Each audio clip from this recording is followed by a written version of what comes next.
प्यारे विद्यार्थियों, आज हम एक नया टॉपिक प्रारंभ कर रहे हैं। ब्रिटिश सर्वोच्च सत्ता यानी कि ब्रिटिश सर्वोच्चता और देसी रियासतें, इसका पहला व्याख्यान आज हम प्रारंभ कर रहे हैं।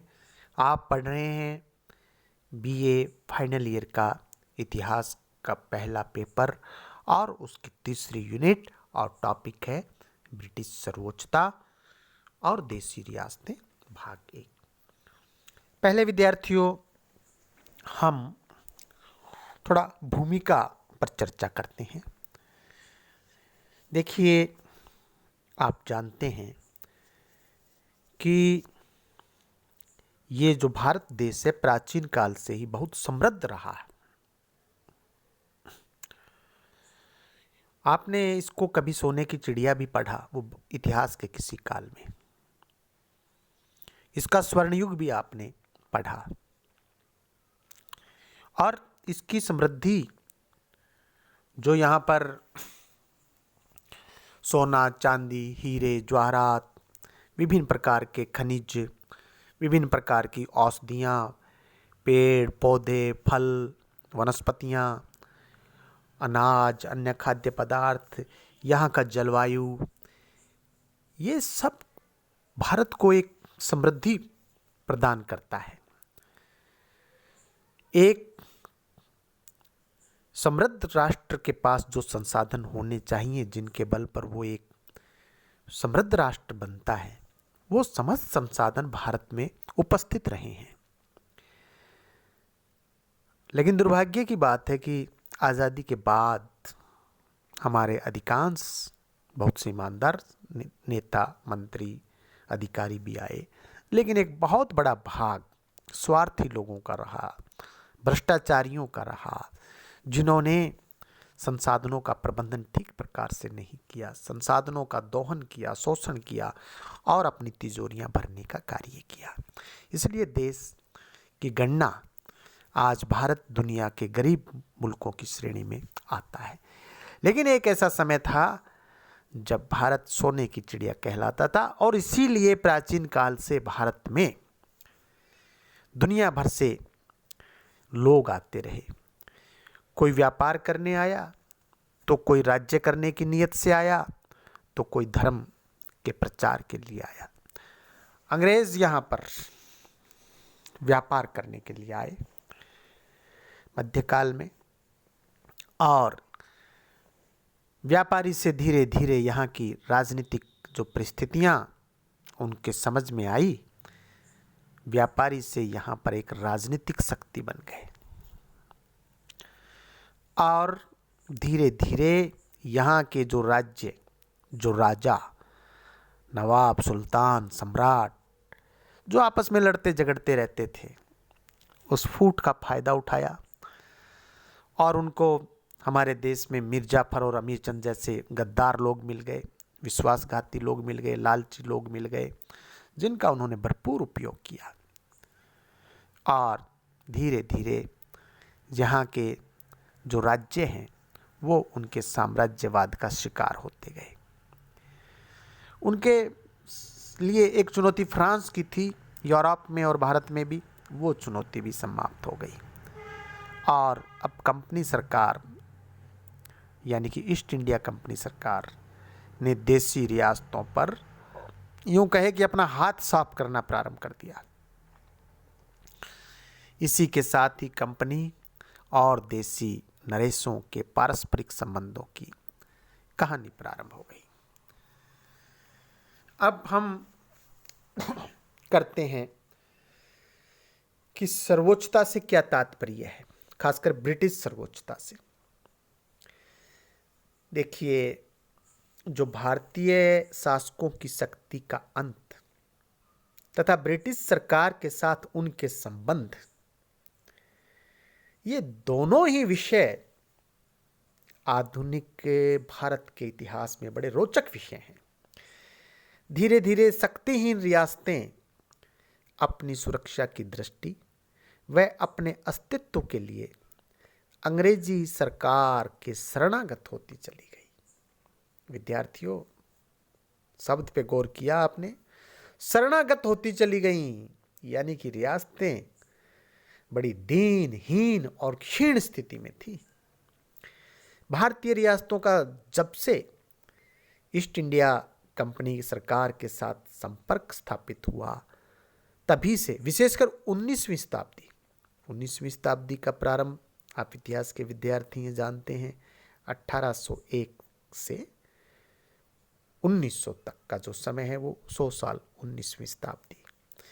तो 19वीं शताब्दी से वे अपनी सत्ता खोती चली गई। कौन? भारतीय रियासतें। अब वे केवल उसी शक्ति का प्रयोग कर सकती थी जो उन्हें ईस्ट इंडिया कंपनी सरकार से प्राप्त थी। और आप जानते हैं 1857 में जो प्रथम स्वतंत्रता संग्राम हुआ, उसके बाद 1858 में भारत जो है वो ब्रिटिश सम्राट की प्रजा हो गया और भारत की देशी रियासतें प्रत्यक्ष रूप से ब्रिटिश सरकार के अधीन हो गई थी।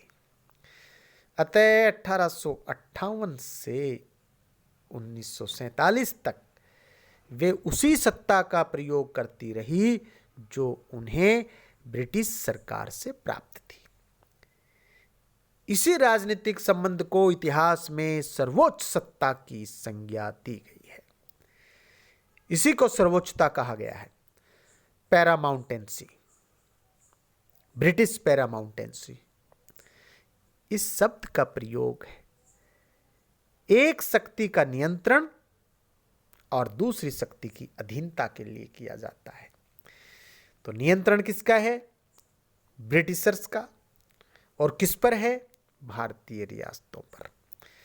सर्वोच्च सत्ता सर्वोपरि होती है और इसी शक्ति का प्रयोग ब्रिटिश भारत सरकार ने देशी रियासतों और नरेशों के प्रति किया।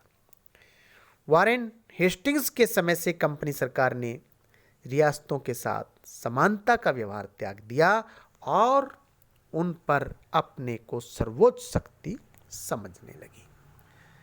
अब विद्यार्थियों, रियासतों की थोड़ी हम बात करते हैं। रियासतों के संबंध में दो बातें विशेष रूप से महत्वपूर्ण हैं। प्रथम तो यह है कि सभी रियासतों को एक श्रेणी में नहीं रखा जा सकता। के.एम. पणिक्कर एक इतिहासकार हुए हैं जिन्होंने लिखा है कि ये 3 श्रेणियों में विभाजित किया जा सकता है। उन के.एम. पणिक्कर के अनुसार, स्लाइड पे आप देख रहे हैं। पहली कैटेगरी उन्होंने बताई, ऐसे राज्य जिन्हें संधियों के द्वारा अपने राज्य में पूर्ण तथा अखंड प्रभुसत्ता का अधिकार था। Number 1 category. नंबर दूसरी कैटेगरी, अब अभी मैंने जो आपको बताई, ऐसे राज्य जिन्हें संधियों के द्वारा अपने राज्य में पूर्ण तथा अखंड प्रभुसत्ता का अधिकार था, ये नंबर 1 कैटेगरी। दूसरी कैटेगरी, ऐसे राज्य जो संधिगत रियासतें होने पर भी केवल ब्रिटिश सरकार की देखरेख में ही फौजदारी हो या नागरिक कानून हो या कानून बनाने का अधिकार हो, उसका उपभोग करते रहे। उपभोग करते रहें। पॉलिसी मेकर वो खुद नहीं है। मॉनिटरिंग किसकी है? मॉनिटरिंग जो है वो ब्रिटिश गवर्नमेंट की है, ब्रिटिश भारत सरकार की है। तीसरी कैटेगरी, ऐसे राज्य जिनके अधिकार दान पत्र और सनद पर आधारित थे, वो तीसरी कैटेगरी थी। भारतीय रियासतों में परिवर्तन कुछ तो देखिए परिस्थितिवश हुए और कुछ इतिहास की कभी न रुकने वाली धाराओं के कारण हुए। उन रियासतों के प्रति नीति का विकास कुछ तो ईस्ट इंडिया कंपनी के सरकारी स्वरूप के कारण हुआ और कुछ गवर्नर जनरल्स के विचारों और महत्वाकांक्षा के कारण हुआ।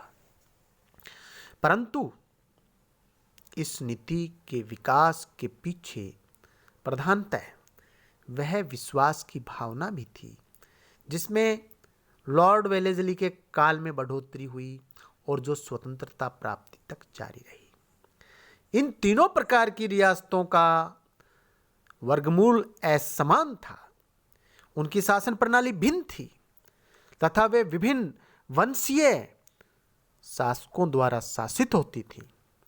दक्षिण भारत तो उत्तरी भारत से सर्वथा विलग था, अलग था, परंतु इतिहासकारों का कहना है कि विशाल भारत की इन विभिन्न इकाइयों को अंग्रेजी शासन ने एकता के सूत्र में पिरो दिया था। एक ये क्रेडिट अंग्रेजों को जाता है।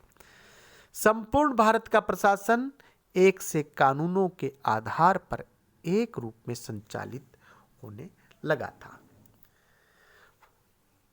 प्रोफेसर मून का स्टेटमेंट वो लिखते हैं कि भारतीय समाज में अनेक अंतर्विरोधों के होते हुए भी ब्रिटिश साम्राज्यवाद ने भारत को एक तीसरी ताकत की अधीनता में राजनीतिक एकता प्रदान की। British imperialism in India gave her a political unity under a third party. In spite of many discordant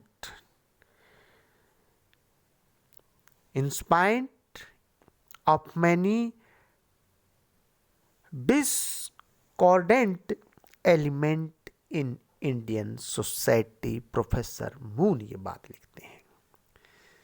परंतु अंग्रेजी प्रशासन द्वारा सृजित इस राजनीतिक एकीकरण का सूक्ष्म अवलोकन करने पर पता चलता है कि यह एकीकरण अपने में पूर्ण नहीं था। 1947 तक भारत भौगोलिक दृष्टि से एक होते हुए भी राजनीतिक कारणों से दो श्रेणियों में विभक्त था। अंग्रेजों के शासनकाल में ही यह ब्रिटिश भारत और भारतीय भारत कह लो, यानी कि जो कुछ स्वतंत्र रियासतें भी थी, उसके अंदर विभक्त था। ब्रिटिश भारत पर प्रत्यक्ष रूप से अंग्रेजों का शासन था, जबकि भारतीय भारत पर उनका राजनीतिक नियंत्रण अप्रत्यक्ष रूप से था। डायरेक्टली नहीं है, इनडायरेक्टली है। भारतीय भारत में भारत के वे भूभाग थे जिन पर प्रत्यक्ष रूप से राजा व नवाब शासन करते थे। राजा व नवाब अपने अस्तित्व को स्वतंत्र बनाए रखना चाहते थे, पर वे अपने उद्देश्य में पूर्ण सफल नहीं रहे थे। अतः कहा जा सकता है कि दो राजनीतिक इकाइयों में भारत का विभाजन सुनियोजित ही नहीं था, वरन ऐतिहासिक परिस्थितियों के परिणाम स्वरूप अव्यवस्थित रूप में गठित था। भारतीय भारत ही कालांतर में देशी रियासतों के नाम से जाना जाने लगा। अब बात करते हैं हम देशी रियासतों की उत्पत्ति की। भारत में यदि ये भारत का इतिहास आप देखिए विद्यार्थियों, आपने फर्स्ट ईयर में प्राचीन भारत का इतिहास पढ़ा है, सेकंड ईयर में आपने मध्यकालीन भारत का इतिहास पढ़ा है, तो आप जानते हैं कि भारत में राजतंत्र जो है वो वैदिक काल से ही प्रचलित है, तथा भारत का छोटे छोटे राज्यों में विभक्त होना भी प्राचीन काल से चला आ रहा है। छोटे राज्यों को पराजित कर विशाल चक्रवर्ती राज्य भी स्थापित होते रहे हैं, पर रियासत शब्द जो है वो औरंगजेब के शासन काल तक उपलब्ध नहीं होता है। जो हमारी पुस्तकें हैं उस समय की, उन पुस्तकों में रियासत शब्द हमें उपलब्ध नहीं होता है औरंगजेब के शासन काल तक। आप जानते हैं औरंगजेब की मृत्यु 1707 ईस्वी में हुई थी। भारत स्वतंत्र किए जाने के समय यहाँ लगभग 565 रियासतें विद्यमान थी, छोटी बड़ी रियासतें यानी छोटे बड़े राज्य, और उन रियासतों का जो क्षेत्रफल है 7,12,508 वर्ग मील था। 7,12,508 वर्ग मील क्षेत्र और लगभग 565 रियासतें। इनमें कतिपय रियासतें अति विस्तृत थी, जबकि बहुत कुछ ऐसी थीं जिनका आकार बहुत छोटा था। हैदराबाद सबसे विशाल रियासत थी, जबकि कुछ रियासतें इतनी छोटी थीं जिनकी आय नाम मात्र की ही थी। 202 रियासतें ऐसी थीं, 202, जिनमें प्रत्येक का क्षेत्रफल 10 वर्ग मील था। 139 रियासतें तो ऐसी थी जिनका क्षेत्रफल 5 वर्ग मील से भी कम था। इन छोटी रियासतों की दशा अत्यंत दयनीय थी। अतः रियासतों पर यह विचार करना आवश्यक हो जाता है कि भारत इन देशी रियासतों की इकाइयों से कब और किस प्रकार विभाजित हुआ। देखिए, हम औरंगजेब की बात कर रहे थे, मुगल साम्राज्य के पराभव, औरंगजेब की मृत्यु। औरंगजेब की मृत्यु के साथ ये मुगलों का डाउनफॉल प्रारंभ हो गया था। केंद्रीय सत्ता के निर्बल होते ही प्रांतपतियों और जो भी गवर्नर्स थे, राज्यपाल थे, नवाब थे, वो स्वतंत्र होने लगे। वे अवसर देखकर अपने स्वतंत्र राज्य स्थापित करने लगे। उनके इन प्रयासों के फलस्वरूप भारत में कई स्वतंत्र राज्यों का उदय हो गया।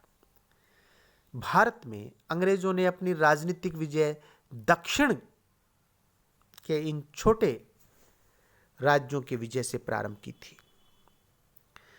कंपनी सरकार, ईस्ट इंडिया कंपनी सरकार इस दिशा में अधिक सक्रिय लॉर्ड वेलेस्ली के समय में हुई और लॉर्ड डलहौजी के शासनकाल में कंपनी सरकार का यह कार्य चरम सीमा पर पहुंच गया। डलहौजी ने उचित अनुचित का ध्यान किए बिना सभी साधनों का अवलंबन कर देशी राज्यों को कंपनी के राज्य में मिला लिया। कंपनी सरकार की इन हरकतों से देशी राज्यों के शासक संतुष्ट नहीं थे। ठीक है, ये जो चल रहा था डलहौजी का दमन चक्र, देशी राज्य असंतुष्ट थे, परंतु सहायक संधि के उपरांत वे अपनी सत्ता, प्रभुसत्ता, सार्वभौम जो एक राजनीतिक हैसियत होती है उसको खो चुके थे। उनका इसके विरोध में व्यक्त किया आक्रोश 1857 के स्वतंत्रता संग्राम में स्पष्ट रूप से प्रदर्शित हुआ, जब हम देखते हैं नाना साहब को, रानी लक्ष्मीबाई को, तात्या टोपे को, कुंवर जगदीश सिंह, ऐसे बहुत से नाम हैं। परंतु 1857 के संग्राम में जो बहुत से रियासतें थी, उन्होंने अंग्रेजों का साथ देखकर ही अपना अस्तित्व बचाया। क्योंकि अब मैं एक शब्द काम में आया था विद्यार्थियों, आपने ध्यान दिया हो तो, कि शरणागत शब्द मैंने एक जगह काम में लिया था कि धीरे धीरे शक्तिहीन रियासतें अपनी सुरक्षा की दृष्टि व अपने अस्तित्व के लिए अंग्रेजी सरकार के शरणागत होती चली गई, और वो हमने इस 1857 और उसके बाद देखा और उससे पहले भी देखा। शेष अगले व्याख्यान में। बहुत बहुत धन्यवाद।